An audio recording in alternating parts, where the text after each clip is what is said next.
What if the real key to peace isn't in finding answers, but in letting go of the need for them? What if the wisest person is the one who refuses to say what's true at all?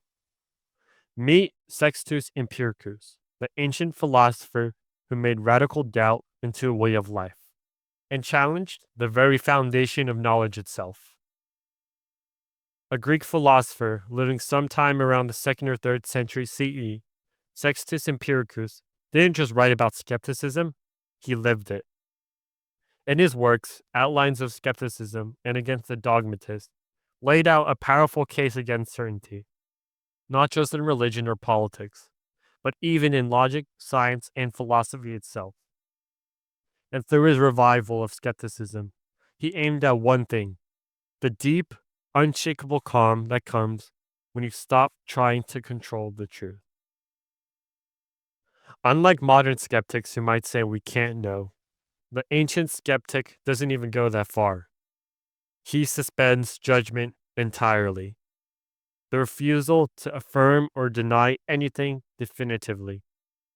Where the skeptics said, live according to nature, the Epicureans said, live for pleasure, the skeptics said, don't get involved.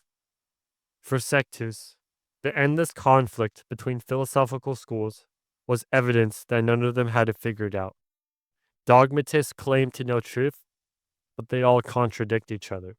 So why should we believe any of them? Sextus wasn't after despair.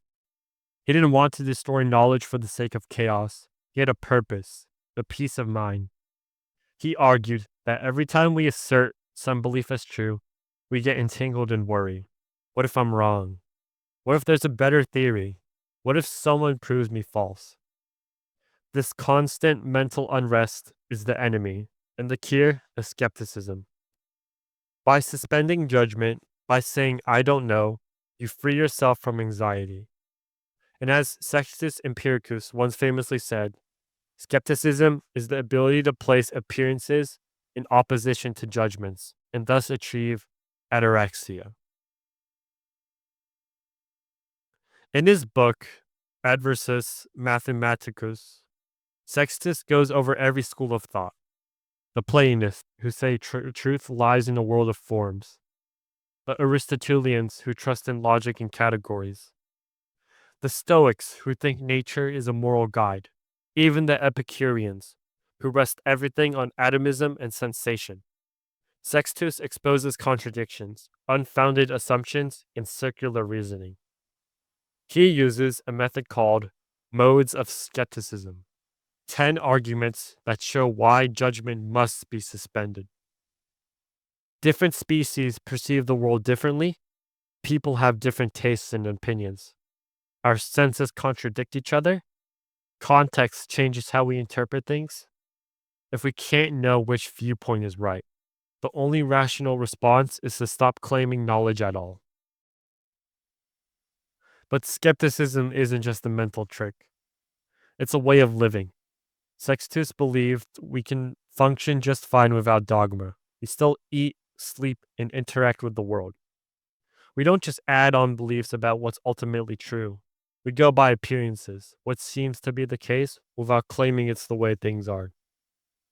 This radical humility made Sextus Empiricus a model for thinkers from Montesquieu and Descartes to Hume and even Nietzsche.